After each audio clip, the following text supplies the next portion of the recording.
The further you get into your medical journey, the more real it becomes. Today, I wanted to share the biggest insights I've gotten during my cardiology fellowship that ideally will help you on whatever medical journey you're on. Number one, being wrong is okay, being careless is not. The further you go into the journey, the more independence you're given just because you're that much closer to independent practice. As a fellow, I've felt that the leash or the rein of how much my attendings are overlooking my decisions has gotten looser and looser. Compared to when I'm a resident, it felt like there's always somebody on my shoulders to double check my orders and the medications and the labs that are ordered for patients. Now as a fellow, if I'm in the ICU, for example, and I think a patient needs a bedside procedure, I don't actually communicate with my attending of all the reasons of why I should do it. Instead, I just go ahead and take care of it, explain to them my reasoning afterwards, and then explain my next courses on my plan. Now, obviously with that looser leash comes a lot of trust from your attendings, and so you really do have to understand who you're working with, your own capabilities and comfort level. So if there's something I'm not sure about, 100% I talk to my attendings and supervisors, because ultimately the decision still falls upon them. But if there's something like where I feel like I've been there, I know what I'm doing, I'm going to take X, Y, and Z situations and just take care of the patient as I would if I was an independent provider,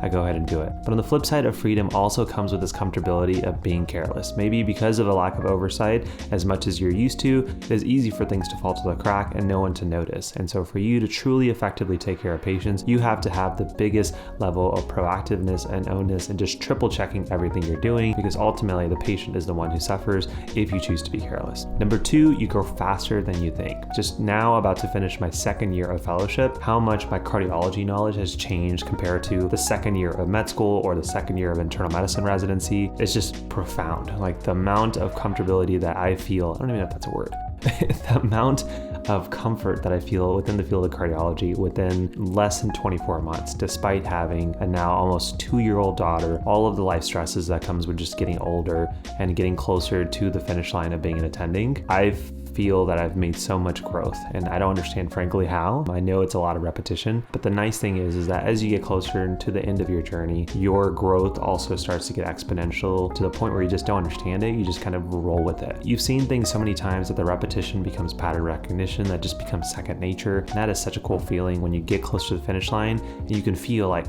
I could do this by myself. Number three, documentation is so underrated but can make or break you. I think thankfully I learned this lesson as a hospitalist, but writing good notes helps you and everybody out. But frankly, not everyone gets the same emphasis on how important it is to write a decent note. It is much easier to carry your thoughts if you understand what plan you're going to carry out, what needs to be done for a patient, especially if somebody has a long hospital course. You don't want things to fall through the crack, like their follow-ups or medications that need to be restarted, or just small details that I just like to have in a very structured note. That doesn't honestly take that long to write, but often people will spend less time writing their first note and it just gets copied and forward to a terrible note that just becomes long and terrible. And so if you are further and further into your training, make sure that the note and documentation doesn't compromise just for being efficient. Have a structure that's easy to fill out and have a way that you can simply write what important things there are to take care of the patient every day. Usually at the bottom of my note, I'm just writing plan for today. And at least if I update that, I know that I'm at least keeping myself and anyone in line taking care of the patient up to date with what needs to be done. And I have a final line that says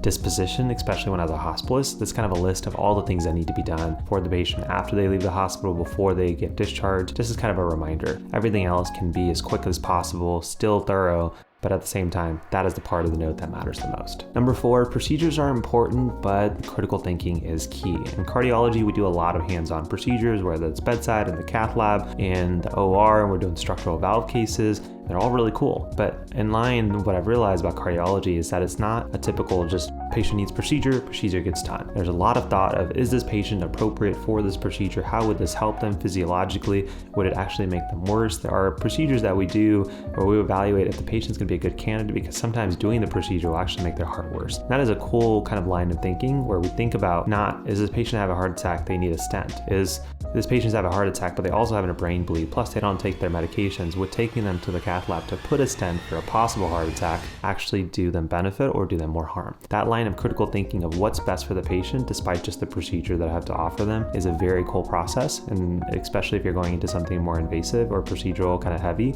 it is something that you'll constantly deal with on a day-to-day. Number five, and probably my favorite, is that your attendings are going to be your future colleagues. I'm definitely the part of my training now where a lot of my attendings and I are on first name basis. As a resident, I couldn't really do that. Everyone was also Dr. So-and-so because they were 10, 15 years ahead of me, often even more. But now, I could see myself working with a lot of my attendings as a future kind of colleague or just somebody in the city that I can call. And so going on a first name basis felt weird kind of initially, but now it feels like the natural thing to do. In a similar fashion, if you are hardworking and they have trained you well, you ideally will grow into something your attendings want to work with. And so they will go by a first name basis with you, obviously, and ideally you get to have that comfort level of doing that for them. Obviously, those who are significantly older and senior in the field still get Dr. So-and-so added to their name, but this kind of first name basis is like the first time in my training that I felt it. It seems like a small thing, but definitely increases the more comfortability where you're just kind of working like a colleague and a colleague that is in an apprenticeship that is learning together versus like, this is my attending and just a little note writer. That doesn't feel like that in fellowship. Next, the learning never stops. Now in reality, it never does in your medical journey, but you think that the closer you get to the finish line, there's less things to learn. But honestly, now as a cardiology fellow going into my third year, I realized that I actually have more to learn in this final year than I did the first two, because now it's about the nuances. So I can understand, who do I manage in this specific way versus this? How do I take care of these small questions that I haven't come across? How do I know which procedure is the best for the patient when they both seem on surface level to be the best idea? And those nuances are really what's going to make the difference between a good cardiologist and somebody who just makes decisions because they know the surface level stuff. And so the learning never stops, just one, because there's always more nuances to learn. But two, cardiology in every medical field, especially with AI and new clinical discoveries, is always growing. And so for me, now it's about not just having a good foundation, but growing on top of it and understanding the nuances so I can explain to patients why I'm making this decision versus this one in their best interest. Next, and I feel like a lot of you guys need to hear this, is that focus on the confidence first and the speed later. Often there's a pressure as a fellow, especially again, because you're given more independence, but also comes with more responsibility of just taking care of more things. And so we feel like we have to be fast, which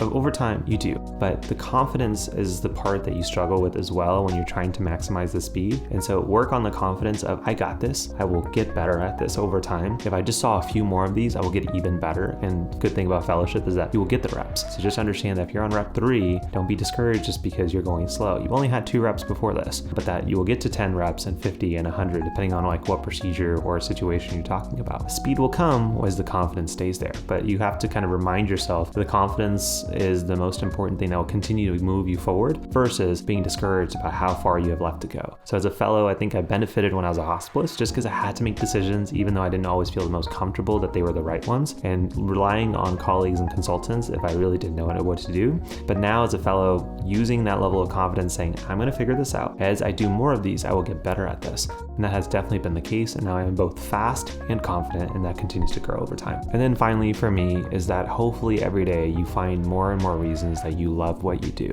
I have tripped into cardiology as a field for me and my future, but I'm so glad that I did. I've talked about in this channel of why I chose to go into cards. I'm definitely going to make a new episode about why that's the case, as now fellowship has definitely molded that even more. But honestly, there was a part where I remember having a colleague where we were about to go to med school and I had one idea what I wanted to do and he had cardiology in his mind. I'm like, good for you, man. That's awesome. Like, you're definitely going to be one of the smart, competitive doctors out there, and I think you're going to be a great cardiologist. But never considered myself to potentially be down and going through this fellowship and this specialty in the first place. And now I'm here, 1 year away from being an attending, and it just feels right. And hopefully all of you guys have this comfort that the closer you get to the finish line, the more true it feels like the specialty that you're picking, the final destination that you're at, just feels like that's where you're meant to be the entire time. But it took all the experiences and reps and hard work over time to get to that part. The comfort is that all of that decision of just saying, yes, I'm going to continue to work hard. Step 1s, the MCATs, the step 2s, and I forgot every other test in between then, has felt like the right decision to get to this point, because I can see the fruits of my labor truly like pay off. And on the flip side, also enjoy what I'm doing and like truly enjoy the patients that I'm taking care of. Hopefully that's a little bit of confidence for you guys that are very early in this journey that is completely worth it.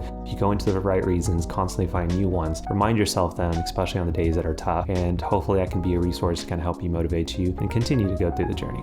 Now, if you enjoyed this episode and you enjoyed kind of the insights, let me know in the comment section down below. Hit that like button if you're watching this on YouTube. It helps grow the channel and just ideally shows this video and episode to anyone who it may help. But I really do want to hear from you. Let me know in the comments what you want to hear about my experience as a doctor, as a fellow, what questions I can answer for you, and hopefully that becomes a new episode episode coming soon. And as always, check out all the free resources that we have for you here at the MD Journey, study resources, kind of all the tips and things that I can think of over the past decade. But as always, my friends, thank you so much for being a part of my journey. Hopefully I was a little help to you guys on yours. I'll see you guys in the next one. Peace.